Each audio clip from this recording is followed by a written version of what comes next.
सबसे पहले तो हमें ये बताना होगा हम वर्किंग नोट बना क्यों रहे हैं। तो यहां हम लिखते हैं calculation of amount received on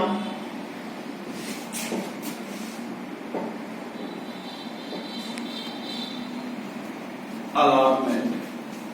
हम कैलकुलेट कर रहे हैं अलॉटमेंट पे जो अमाउंट रिसीव होगा वो। तो देखो अलॉटमेंट पे कितना अमाउंट रिसीव होना है, कॉमन सेंस लगाओ। ये वर्किंग नोट वगैरह का फंडा नहीं होता तो आप कैसे देखते? मान लो ये वर्किंग नोट टॉपिक नहीं होता तो आप कैसे देखते? टोटल कितना मांगा, कितना ड्यू किया, उसमें से कम कर दो जितना एक्सिस था, यानी पहले से जो कंपनी के पास पड़ा था वो लेस कर दो, और फिर 400 शेयर का जो नहीं मिला वो भी लेस कर दो, क्योंकि एरर की कोई एंट्री नहीं होती, जो बाकी है उसे लेस कर देते हैं, बस्ता जो हेल्प वाली में रिसीव कर दो। यही तो करते हैं, बस वही चीज आपको लिखनी है। सबसे पहले आपका आएगा total amount due on allotment. Total amount due on allotment, तो टोटल अमाउंट कितना ड्यू किया हमने? 40,000 का किया है ना। अरे अलॉटमेंट 40,000 था।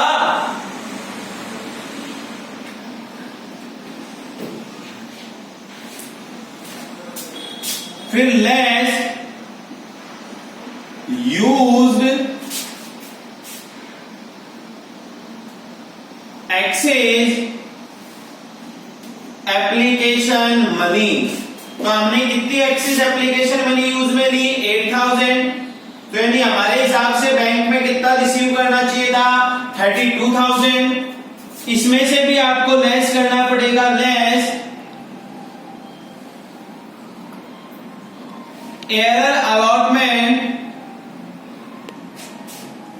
On 400 share. यानी अलॉटमेंट का जो बाकी पैसा है कितने शेयर का? वो 400 शेयर का, और वो हमें अभी पता नहीं है वो कहां से कैलकुलेट होगा? वर्किंग नोट नंबर सेकंड से। जैसे ही वो एरर का पैसा आ जाएगा वो लेस कर दे, जो यहां अमाउंट आएगा यानी वो हमें बैंक से रिसीव करना है। तो सेकंड वर्किंग नोट बनेगा calculation of error allotment amount on 400 share. और बेटा एरर अमाउंट निकालने का एक फॉर्मूला होता है। फॉर्मूला है amount received on instalment, amount received on instalment divide by issued share into allotted share to share holder, into allotted share to share holder. कितना amount हमें इंस्टॉलमेंट पे रिसीव करना है? तो बेटा एरर को छोड़ दे तो हमें 32 रिसीव करना है।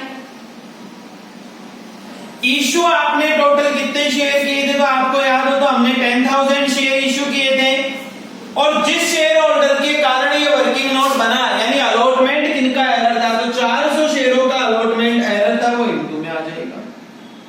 जब आप सॉल्यूशन करेंगे तो 30 से 30 कैंसिल, 10 से 10 कैंसिल, और जब इंटू कर लेंगे आप तो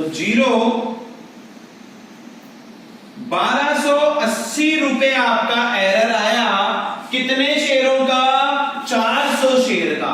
और वैसे आप अगर डायरेक्ट करके देखो तो 400 शेयरों का एरर है, 4 रुपए के हिसाब से अलॉटमेंट के 1600 बनते हैं, लेकिन एक्चुअल में 1600 बाकी नहीं है, एक्चुअल में बाकी कितने हैं? 1280।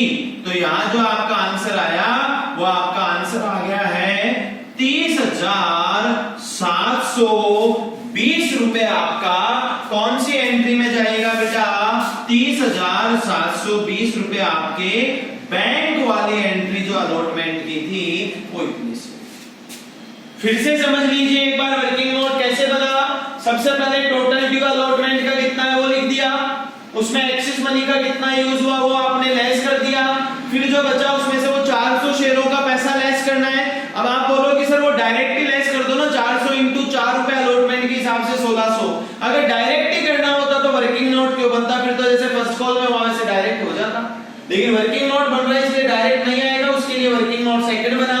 ये फॉर्मूला है, फॉर्मूले में सबसे पहले आया इंस्टॉलमेंट में कितना रिसीव करना है वो ऊपर, इशूड शेयर क्वेश्चन में से देख के नीचे, और जिन शेयरों का अलॉटमेंट बाकी था वो आ गया। और ये आपने जब कैलकुलेट किया तो 1600 की जगह 1200। ये आपका क्वेश्चन बेटा कंप्लीट हो गया है। और